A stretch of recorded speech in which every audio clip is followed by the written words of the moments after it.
지금 저희들은 굉장히 놀라운 그 하나님의 말씀의 그 사건 가운데 있습니다. 예수님께서 죽으시고 부활하셔서 이 땅 가운데 40일 동안 제자들과 함께 하신 그 장면을 보고 있습니다. 여러분, 예수님께서 제자들과 함께요, 완전한 부활체의 몸으로 함께 식사하셨습니다. 함께 거니셨고 함께 교제하셨습니다. 그뿐만 아니라 하나님의 나라에 대하여서 그들 가운데 가르쳐 주셨습니다. 너희들을 통하여 하나님의 나라가 이 땅에 올 것이다 라고 말씀하신 것이죠. 자, 그런데요, 6절 말씀을 보면요, 제자들은 어떻습니까?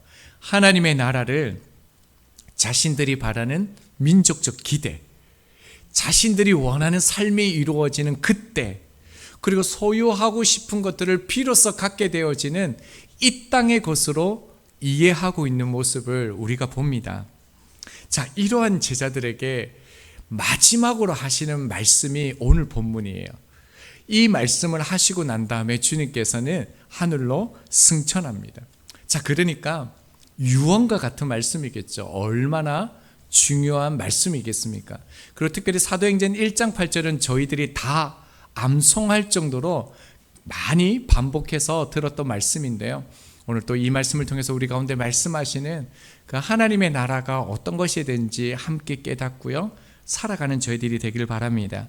우리 8절 말씀 한 번 더 같이 읽겠습니다. 시작. 오직 성령이 너희에게 임하시면 너희가 권능을 받고 예루살렘과 온 유대와 사마리아와 땅끝까지 이르러 내 증인이 되리라 하시니라. 오늘 성경은요, 오직이라는 단어로 시작합니다. 유일하다라는 뜻을 가지고 있죠. 그러니까 선택의 여지가 없다라는 표현입니다. 그러니까 이 땅을 살아갈 때에 오직이라고 말씀하셨으니까요, 다른 곳으로는 그리스도를 따르는 삶을 살아갈 수 없다라는 것을 말씀합니다. 자, 그렇다면 그 다음 말씀이 무엇입니까? 성령이 너희에게 임하시면이라고 말씀합니다. 여러분, 성령이 임하십니다. 오순절이죠. 이 사건은 사도행전 2장에서 우리가 살펴볼 건데요, 그곳에 임한 성령을요, 급하고 강한 바람 같은 소리라고 표현을 했고요, 또요, 불의 혀처럼 갈라지는 것, 이렇게 묘사를 했습니다. 그 성령의 바람이 그들 가운데 불어온 것이죠. 자, 이 바람을요, 하나님의 숨, 이렇게 표현을 합니다. 이 단어가 사용되어진 곳이 창세기 2장 7절인데요 하나님께서 흙으로 사람을 만드시고 생기, 바람을 불어 넣으시죠. 자, 그때 어떻게 되어집니까? 그 흙이 사람의 형상을 가지게 됩니다. 온전한 사람이 되어지죠. 이렇게 성령의 바람이 제자들에게 불어온 것입니다. 그런데 오늘 본문은요, 이 창세기 본문과 다른 표현을 씁니다. 자, 말씀을 보겠습니다. 너희가 권능을 받고라고 말씀합니다.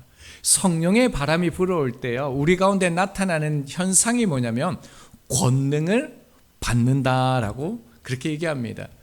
여기에서 권능은요, 권위와 능력이 합쳐진 단어가 이 권능입니다. 자, 권위라는 것은요, authority라는 이 단어인데 권위, 영향력, 이런 단어를 가지고 있습니다. 예를 들면 저희가 운전할 때 가장 이렇게 경계하는 사람이 누구냐면 경찰관이죠. 아무리 큰 트레일러를 운전한다 할지라도요, 경찰이 손을 들면 멈춥니다. 이게 권위라는 겁니다. 이 권위와 함께 하나님께서 능력, 권능을 주신다고 얘기하는데, 이 능력은 뭐냐면요, 우리가 살아갈 때 이 권위만으로는 충분하지 않습니다. 실제로 제압할 수 있는 능력이 필요한 것이죠. 그 발명가 노벨이 화약을 만들었죠. 그리고 그 강력한 힘을 표현하기 위해서 이 능력이라는 단어, 두나미스에서 다이너마이트라는 단어를 갖고 옵니다. 그러니까 이 능력이라는 것은요, 정적인 힘을 말하는 것이 아니라 폭발시키고 변화시키는 이런 힘을 의미합니다. 이 능력이라는 단어가 성경에서 약 110회 정도 사용되어지는데요. 힘, 권세, 강력함, 기적, 이런 하나님의 능력을 묘사할 때 사용되어지는 단어입니다. 누가복음 5장 17절입니다. 병을 고치는 주의 능력이 예수와 함께 하더라라고 말씀합니다. 그러니까 주님께서 이 능력으로 병을 고치고요, 사람들을 변화시키고 세상을 바꾸신 것이죠. 자, 그러니까 이 권능이라는 그 뜻이 뭡니까? 단순한 힘이 아닌 거예요. 세상을 변화시키는 영향력, 그리고요, 하나님의 뜻을 감당하게 하는 내적인 능력, 힘.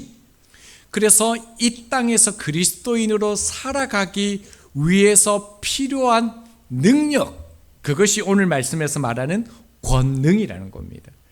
반드시 우리 가운데 이 권능이 있어야 된다라고 주님께서 말씀하시는 것이죠. 자, 그렇다면요, 하나님께서 우리 가운데 권능을 주시는 이유가 무엇입니까? 그들을 강하게 하기 위해서입니까? 그것만을 위해서는 아니죠. 이유는요, 제자들이 해야 할 일이 있기 때문에 그렇습니다. 자, 그 내용이 나오는데요, 하반절 말씀을 보겠습니다. 예루살렘과 온 유대와 사마리아와 땅끝까지 이르러 내 증인이 되리라 하시니라. 자, 권능을 주시는 이유가 뭐라고요? 예수님의 증인이 되기 위해서 권능이 있어야 된다라고 말합니다. 자, 오해하지 말아야 될 것은 앞서 하나님께서 우리 가운데 가르쳐 주신 것은 무엇입니까? 하나님의 나라였습니다. 십자가 전에도, 십자가 후에도, 부활하시고 난 후에도 계속적으로 가르친 것이 뭐냐면 이 땅에 도래하는 그 하나님의 나라에 대해서 말씀하셨죠. 자, 그런데 오늘 본문 8절에서는 마지막으로 뭐라고 얘기합니까? 내 증인이 될 것이다 라고 말씀합니다. 사실은 다른 표현 같은데요, 같은 의미입니다. 같은 뜻을 가지고 있습니다. 사도행전 2장 36절입니다. 그런즉 이스라엘 온 집은 확실히 알지니 너희가 십자가에 못 박은 이 예수를 하나님이 주와 그리스도가 되게 하셨느니라 하니라. 자, 예수님께서요, 인류의 죄를 위해서 십자가에 못 박혀 죽으셨죠. 그리고 다시 살아나셔서 주님이 되셨다라는 이 소식, 그것이 어떤 소식입니까? 복음이죠. 그 복음이 임하는 곳이 어떤 곳이라고요? 죄로부터 자유케 되어지는, 말씀 속에서 진리가 자유케 되어지는 그 하나님의 나라가 된다는 것입니다. 그래서 하나님의 나라와 예수님의 증인이 된다는 것은 같은 의미이죠. 자, 그래서요, 이제 사도행전 2장 이후를 보면 성령을 기다렸던 120명의 그 문도들이 있습니다. 그들 가운데 성령의 충만함이요, 실제로 임합니다. 실제로 그들이 성령의 충만함을 받았을 때 그 결과가 어떤 거냐면요, 그들이 문을 닫고 숨어 있었죠. 두려움에 떨었습니다. 그런데 그들이 완전히 달라집니다. 그들은 더 이상 자신들의 한계에 머물러 있지 않았습니다. 그럼 그들이 숨어 있었는데요, 그 문을 열고 세상으로 나아갔습니다. 그뿐만 아니라 그들의 공동체 안에는 놀라운 변화들이 일어났습니다. 성령이 임하니까요, 달랐던 마음들, 나뉘었던 마음들, 하나 될 수 없었던 마음들이요, 연합하는 거예요. 마음이 통했습니다. 이것은 그냥 말이 통한다는 단순한 대화가 아니라요, 하나님의 사랑에 이르는 거룩한 연합이 일어났다는 거예요. 이 특징이 뭐겠습니까? 성도 안에서 거룩한 연합이 일어났다는 것은 뭐냐면요, 자기의 재산을 팔아서요, 사도들 발 앞에 두었다라는 거예요.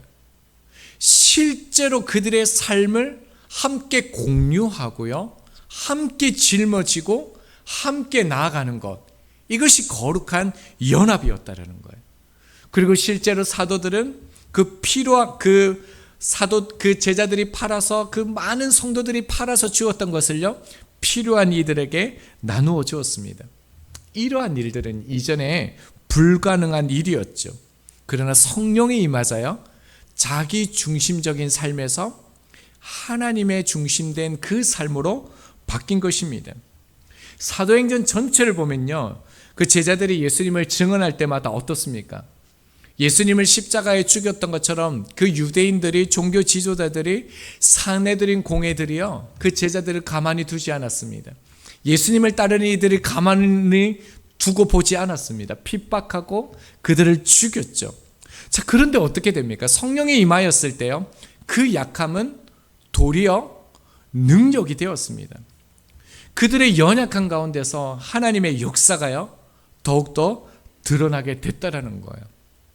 여러분, 실제적으로 역사에 보면 어떻습니까? 제자들이요, 말씀을 다시 보면 예루살렘과 온 유대와 사마리아와 땅끝까지 그들이 나아갑니다. 우리가 볼 때 그 4개의 지명으로 이렇게 이해를 하는데, 원문에 보면 3개의 관사가 쓰여졌습니다. 예루살렘을 하나로 묶었고요, 유대와 사마리아를 하나로 묶었고, 땅끝을 하나로 묶었습니다. 자, 그렇다면요, 예루살렘에서는 어떤 일이 일어났습니까? 예수 그리스도께서 하나님의 아들로서 놀라운 사역을 보여주셔서 병을 고쳤고요, 사람을 치유하셨고요, 그들과 함께 하시면서 십자가의 놀라운 용서를 보여주신 것이, 그 십자가의 사건이 나타났던 곳이 예루살렘입니다. 자, 그런데 예루살렘에서 어떤 일이 일어났죠? 예수님을 죽였습니다. 그뿐만 아니라 예수를 따르는 수많은 이들을 박해하고 죽였던 곳이 예루살렘입니다. 자, 그런데 하나님의 그 성령의 충만함을 입었던 사람이 가장 먼저 나아갔던 곳이 어디겠습니까? 예루살렘이었습니다. 여러분, 그들에게 성령이 임하였을 때 가장 먼저 하나님의 나라의 그 복음을 전했던 곳이 예루살렘이었다는 겁니다. 자, 그 다음에는 어디로 나갑니까? 유대와 사마리아라고 얘기하고 있는데, 유대인들과 이 사마리아인들은 원수지간입니다. 그 이유가 뭐냐면, 그 북이스라엘이 그 아수르에게 멸망하게 되어지죠. 근데 이 아수르의 그 정책이 뭐냐면 혼혈민족, 단일 민족을 말살시켜 버렸습니다. 그러니까 이 순수한 하나님의 백성들은 사라지고 이방인의 피가 섞인 민족이 나타나는 것이죠. 그래서 남유다는요, 사마리아인들을 하나님의 백성이 변절한 곳으로 여겼습니다. 원수를 넘어서요, 개돼지 취급을 하면서 그들을 멸시했던 곳이 어디냐면요, 그 사마리아였다는 것입니다. 자, 그런데요, 성령의 충만함을 받았던 그들이 예루살렘에서 어디까지 나갔냐면요, 사마리아 땅에 들어간다는 거예요. 원수 개돼지 취급했던 그들을 향하여 나아가서요, 평화의 복음을 전합니다.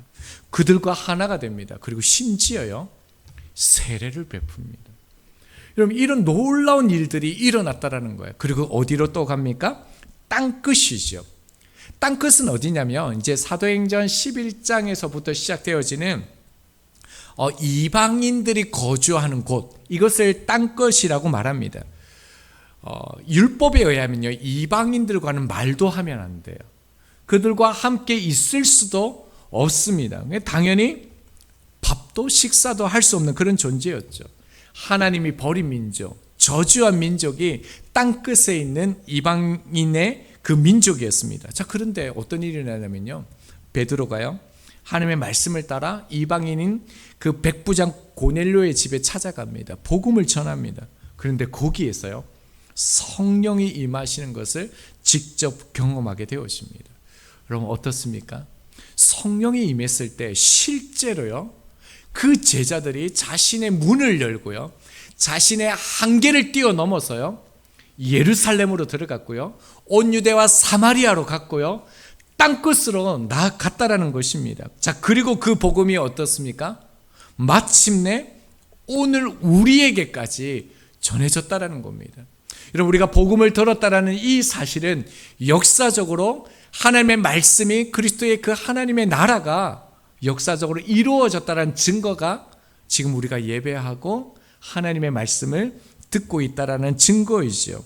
자, 그렇다면 이제 이 말씀은요, 동일하게 우리에게도 주어진 말씀이라는 것입니다. 이 말씀은 그 당시에 성령을 기다렸던 그 사람들에게만 주어졌던 말씀이 아니라요, 오늘 우리에게 동일하게 주어지는 말씀이라는 것입니다. 주목해서 보아야 될 것이 있는데요, 예수님께서는 제자들에게 성령이 임하시면 권능을 받아서 나를 증거하라라고 말씀하신 것이 아니라요, 뭐라고 말씀하셨습니까? 하반절을 다시 보면요, 내 증인이 되라라는 거예요. 여러분, 하나님께서 우리 가운데 이 말씀을 주셨을 때 이 말씀을 가르쳐라, 증언하라라고 하지 않았다는 것을 여러분 놓치면 안 됩니다. 뭐라고 얘기하셨다고요? 내 증인이 되라라고 말씀하셨다는 거예요. 여러분, 하나님의 나라를 가르치라는 것과 하나님의 나라를 보이라는 것은 전혀 다른 겁니다. 예수님을 가르치는 것과 예수님을 나타내는 증인된 삶은 전혀 다른 것이라는 거죠. 자, 그러면서요, 여기에서 우리가 조금 더 집중해서 이 말씀을 보아야 될 게 있습니다. 이렇게 지금처럼 집중해서 들어주셔야지만 이 말씀을 이해하실 수 있는데요, 우리 한글 성경에는 오직 성령이 너희에게 임하시면 이렇게 번역이 되어 있잖아요. 근데 헬라어 원문은 좀 다릅니다. 첫 번째 뭐가 나오냐면요, 그러나 너희가 권능을 받을 것이다. 이게 가장 먼저 나옵니다. 자, 그 다음 단어가 뭐냐면요, 성령이 너희에게 임하실 때, 이렇게요. 그리고 마지막 단어가요, 그러면 너희가 내 증인이 될 것이다. 이렇게 세 문장으로 헬라어 원문은 되어져 있습니다. 자, 우리가 이 말씀을 볼 때 오직 성령이 임하시면 이렇게 되어져 있어서 우리는 오직 성령에 이 포커스를 많이 둡니다. 그런데요, 원문은요, 오직이란 말이 성령에 강조하는 것이 아니라 오직 권능과 연결되어져 있다라는 거예요. 자, 그러니까 이 말씀은 어떻게 보아야 되냐면요, 성령께서 주시는 오직 권능으로서 주님의 증인이 될 수 있다, 이렇게 보아야 된다는 거예요. 이해가 되셨습니까? 강조점이 성령이 아니라 성령이 주시는 권능에 있다라는 거예요. 그러니까 우리 가운데 이 권능이 없으면 주님의 증인이 될 수 없다라는 거예요. 이 권능이 없으면 내 삶에 하나님의 나라가 이루어질 수 없다라는 거예요. 그래서 오직 권능, 이렇게 표현을 한 것입니다. 자, 그렇다면요, 결론적으로 우리가 봐야 될 게 성령께서 주시는 이 권능이 무엇이냐라는 것이죠. 앞서 우리가 권능은 권위와 능력이 합쳐진 단어임을 보았죠. 우리가 보아야 될 것은요, 이 권능이 어떻게 발휘되냐는 거예요. 어떻게 우리가 성령이 주시는 권능을 가질 수 있냐라는 것입니다. 여러분, 우리가 어떻게 가질 수 있습니까? 열심히 기도하면요, 말씀 보면, 예배하면 성령이 주시는 권능을 받을 수 있습니까? 네, 맞습니다. 그러나요, 본질적으로 더욱더 이 권능을 가지게 하는 게 있습니다. 요한복음 14장 26절입니다. 보혜사 곧 아버지께서 내 이름으로 보내실 성령, 그가 너희에게 모든 것을 가르치고 내가 너희에게 말한 모든 것을 생각나게 하리라 라고 말씀하셨습니다. 여러분, 우리가 성령님을 이해할 때요, 단순히 위로를 주시는 분, 감정적인 분으로만 이해해서는 안 됩니다. 성령님께서 하시는 일이 뭐라고요? 우리 곁에서요, 예수님께서 하신 말씀을 기억나게 하신다라는 거예요.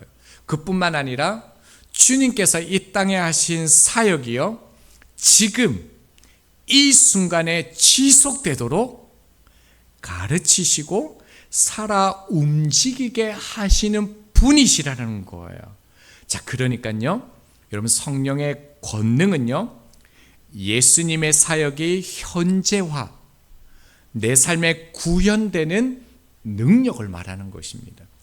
더 쉽게 표현하면요, 권능이 언제 임하냐면 성령님께서 내게 말씀하시는 주님께서 가르쳐 주셨던 그 삶을 살아갈 때 권능이 발휘된다는 거예요. 가만히 있으면 권능이 주어지는 게 아니라요, 기도만 하면 권능이 주어지는 게 아니라요, 가정과 교회와 사회 속에서 성령님께서 예수님이 하셨던 그 말씀, 예수님께서 살아가셨던 그 모습을 우리 가운데 가르쳐 주실 때에 우리가 살아낼 때 권능이 임한다라는 거예요. 자, 여러분, 예수님께서 어떤 사역을 하셨습니까? 죄 없으신 예수님께서요, 여러분, 죄인들과 함께 죄인에게 세례를 받으셨습니다. 여러분, 이게 좀 우리 이성적으로 감정적으로 와닿으십니까? 여러분, 창조주 하나님 되시는 그분이요, 만왕의 왕 되신 주님께서 무릎을 꿇고요, 창조주가 피조물에 가장 더러운 발을 손수시켜 주셨습니다. 여러분, 이것이 이해가 되어지십니까? 여러분, 만유의 주가 되시는 주님께서 만유의 죄를 위해서 십자가에 죽으셨습니다. 여러분, 이것이 두말할 것도 없이 주님께서 보여주신 권능이라는 것입니다. 여러분, 우리가 이 삶을 살아갈 때 권능이 비로소 우리 가운데 임하라는 것입니다. 나를 증거하라는 것이 아니라 내 증인이 되라라고 하신 것은요, 입으로 증인되려고 하지 말고 삶으로 증인되라는 거예요. 주님의 거울이 되라는 거예요. 그때 권능이 임하고 하나님의 나라가 이 땅 가운데 도래한다는 것을 말씀합니다. 여러분, 증인이 무엇입니까? 여기에서 쓰인 이 증인은 법적 그 용어이죠. 여러분, 아무나 증인이 될 수 없습니다. 제가 갑자기 법원에 가서 제가 증인하겠습니다 그러면 증인으로서 그 가치가 없죠. 세 가지 조건이 충족되어져야만 증인이 될 수 있습니다. 첫 번째는요, 반드시 보고 들은 것이 있어야 합니다. 필요한 것을 보고 듣지 못했다면 애당초 증인이 될 자격이 없습니다. 그리고 증인은 두 번째는요, 반드시 출두 요구에 응해야 합니다. 여러분, 증인은 내가 있는 곳에서 되어지는 것, 내가 원하는 곳에서 증인이 되어지는 것이 아니라 출두 요구의 그 장소에 가야지만 증인으로서 효력이 있는 것이죠. 자, 세 번째는요, 증인은 반드시 진실을 말해야 합니다. 진실만을 증언해야 되죠. 거짓 증언을 할 경우에는요, 위증대로 처벌을 받게 되어집니다. 이런 주님께서 우리 가운데 말씀하신 증인되라는 것은 바로 이런 의미가 있는 것입니다. 여러분, 역사적으로 보면 이 증인된 삶이 어떻게 나타났겠습니까? 1793년도에 그 윌리엄 캐리, 영국이죠. 그 인도의 첫 발을 디디는 이 사건은 개신교의 그 민족과 열방을 향하는 놀라운 선교의 본격적인 그 시작으로 평가가 되어집니다. 그래서 16세기 이후에 영국을 중심으로 해서 개신교 선교 운동이 놀랍게 이제 퍼져나가게 되어집니다. 그때 당시에 영국이 얼마나 강했냐면 해가 지지 않는 나라였죠. 그래서 그것으로 인해서 막강한 권력과 그 국력을 통해서 많은 나라의 선교사들이 파송하게 되어집니다. 그래서 굉장히 빠른 속도로 그 복음이 전해지게 되어집니다. 자, 그런데 그 선교 사역에는요, 빚만 있었던 것은 아니다라는 겁니다. 당시 많은 선교사들이 증인된 선교사로 파송되었지만 그들 가운데서는요, 복음보다 문명 우월주의에 잡힌 이들도 많았다라는 것입니다. 선교사가 되어지면 생활비와 자녀 교육비까지 보장되어졌고요, 그뿐만 아니라 식민지 국가에서 그들의 권위, 권력은 막강했습니다. 여러분, 그들이 식민지에 가서 종으로 섬긴 것이 아니라 그들이 주인이 되었습니다. 그들이 오히려 섬김을 받았습니다.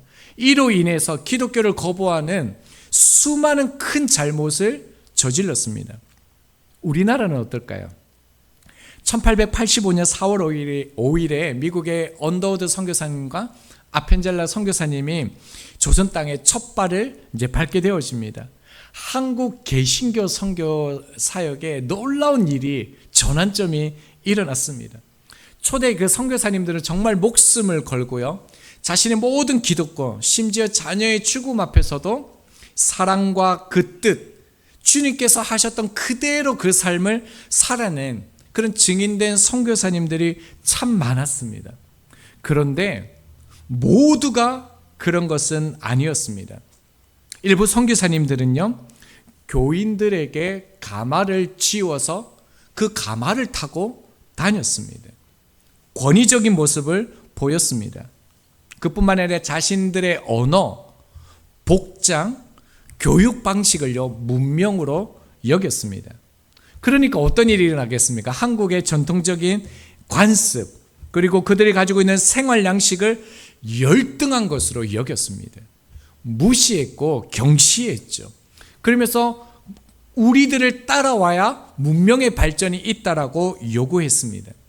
그뿐만 아니라 역사적으로 보면 과일을 훔쳤다는 이유로 한 소녀의 뒷밤에요 도적이라는 이 글자를 질산으로 새겨 넣은 선교사도 있었다고 합니다.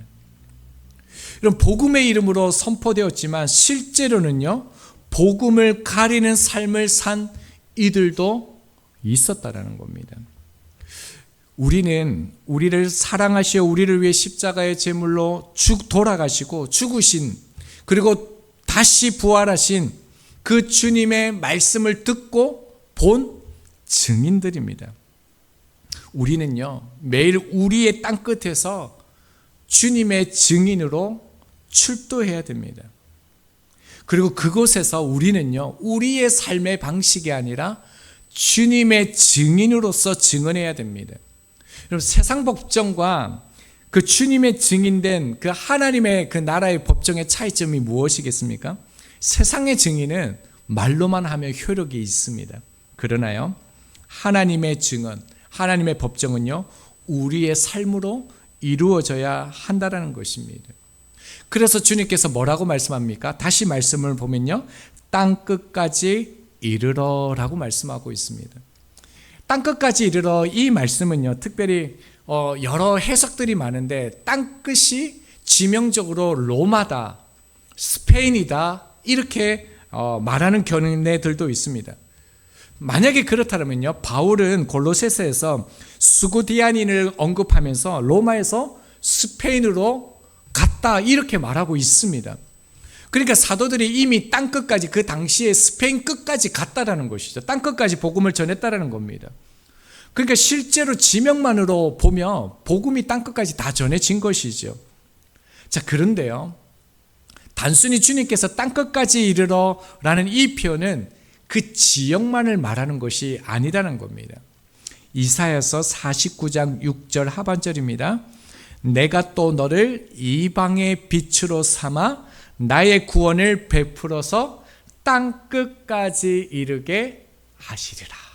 이 땅끝이 본문의 단어와 같은 의미입니다. 여러분 이 땅끝이라는 것은 뭐냐면요 단순히 먼 나라, 지구상에서 지도상에서 가장 멀리 있는 그런 나라를 의미하는 것이 아니라 구원을 베풀어야 할 자리를 의미하는 것이죠.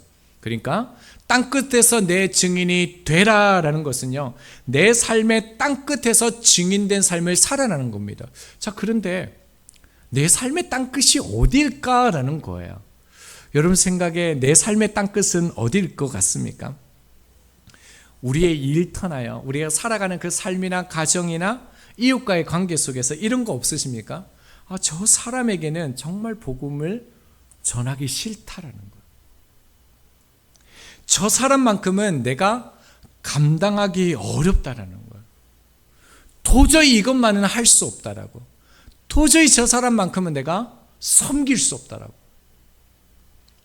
그렇게 느껴지는 바로 그 자리, 그 사람이요 우리의 땅끝일 수 있습니다. 이것이 주님께서 말씀하신 복음의 본질입니다. 여러분 그곳에서 그 땅끝에서 증인이 되어야 된다는 거예요.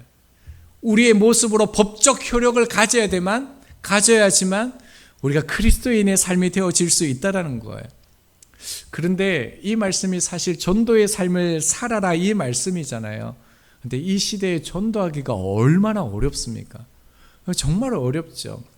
교회들이 보면요 거의 수평이동이래요. 새로운 사람이 없다라고 말합니다. 여러분 그런 곳에서 우리가 복음적인 전도의 삶을 살아간다는 게 얼마나 어렵겠습니까? 자, 그런데요 오늘 말씀은 우리 가운데 굉장한 위로를 줍니다. 자, 마지막 말씀을 다시 한번 봅니다. 내 증인이 되리라 라고 하셨습니다. 자, 주님께서는 성령을 받으라 이렇게 보통 명령형으로 말씀하셨는데요. 마지막 말씀은 문법적으로 보면요, 미래직설법입니다. 너희가 뭐뭐가 될 것이다 라는 겁니다. 그러니까 약속과 확정된 미래 사건을 나타내는 이 단어입니다. 이 단어는요, 너희에게 권능이 임하면 너는 달라질 것이다 라는 약속이에요. 주님께서 내가 너희를 친히 제자들로 너희들을 증인으로 세우겠다라는 거예요. 나의 증인이 되게 하겠다라는 거예요. 그러니까 이 말씀은요, 증인은 만들어지는 존재가 아니라는 거예요. 우리가 그리스도의 삶을 살아갈 수 없다는 거예요. 주님께서는 뭐라고 말씀하셨냐면 그리스도의 증인은 되는 존재라는 겁니다. 선택이 아니라 정상적인 결과라는 겁니다. 어떻게요? 성령의 사람에게 성령께서 말씀하시는 그 뜻을 향하여 나아갈 때 되는 것이라고 말씀하시는 것이죠. 자, 마지막으로 그렇다면 여러분 스스로 나는 성령의 사람인 것 같습니까? 아닌 것 같습니까? 성령의 충만함이 나에게 임한 것 같습니까? 아닌 것 같습니까? 많은 그리스도인들 중에 예수님을 믿고요, 십자가로 구원을 받았음을 믿습니다. 그런데 나는 성령의 사람이라고 생각하지 않는 분들이요, 의외로 많습니다. 나는 성령의 충만함을 받은 사람이 아니라고 생각을 많이 합니다. 여러분, 그렇지 않습니다. 십자가의 은혜로 예수 그리스도를 믿고요, 하나님을 아버지로 믿는 사람에게는 성령이 임하였습니다. 성령의 충만함이 이미 우리 안에 있습니다. 자, 그런데요, 내 삶에 이런 성령의 권능이 작게 나타나는 이유는 뭐냐면요, 우리가 성령님에 대하여 주목하지 않기 때문에 그렇습니다. 성령님을 의지하지 않기 때문에 그렇습니다. 그러므로 우리는요, 성령님을 모시고 주님과 함께하는 사람임을 분명히 해야 하는 것입니다. 여러분, 여러분이 만난 예수님은 어떤 분이십니까? 그분이 여러분이 아는 대로 다른 사람들에게 그대로 나타내는 것이 증인입니다. 이번 주에 그 뉴스 제목을 보았는데요, 이런 제목입니다. 요즘 돈 못 벌면 바보. 이게 뉴스 헤드라인의 제목이었습니다. 무슨 내용인 것 같습니까? AI 거품이나 미국의 셧다운 리스크 같은 불확실성에도 불구하고요, 넘치는 그 글로벌의 그 유동성 때문에 주식, 금, 코인 등이 계속적으로 급등하고 있다는 거예요. 그래서 이런 시대 가운데 돈 못 벌면 바보라는 겁니다. 이 뉴스를 딱 보는데 나는 바보네? 이런 생각이 먼저는 들었습니다. 자, 그런데요, 이런 생각도 또 들었습니다. 바보가 아닌 사람들은 왜 말씀과 기도로 삶을 살지 않는 걸까? 왜 그들은 바보가 아닌데 예배하지 않는 걸까? 왜 그들은 성령으로 살지도 않는 걸까? 질문이 들었습니다. 여러분, 세상의 기준으로 자신을 평가하지 않기를 바랍니다. 저희는 바보가 아닙니다. 여러분, 세상 앞에 당당히 선언하십시오. 나는 세상의 눈으로 평가받는 사람이 아니라 성령의 사람이다. 돈이나 권력이나 기술이나 정보가 아닌 주님의 그 권능이 나의 힘이 되시기를 바랍니다. 성령이 그 능력이 되어 주실 것입니다. 오늘 우리가 함께 찬양했던 그 가사처럼 이제 나는 옛사람 아니요 사망에서 건지신 주의 자녀이니 그 한없는 주의 사랑 안에 어떻게 해요? 세상 가운데 기쁨으로 걸어가겠네. 세상의 기준과 흐름에 흔들리지 않고요, 주님처럼 사랑하고 섬기는 삶을 살아가는 성령의 사람이 되어 증인 되어질 수 있는 저희들이 되길 기도합니다. 이 시간 주신 말씀 다시 한번 읽고 마치겠습니다. 하나님 말씀 붙드시기 바랍니다. 8절 말씀 함께 합독합니다. 시작. 오직 성령이 너희에게 임하시면 너희가 권능을 받고 예루살렘과 온 유대와 사마리아와 땅끝까지 이르러 내 증인이 되리라 하시니라.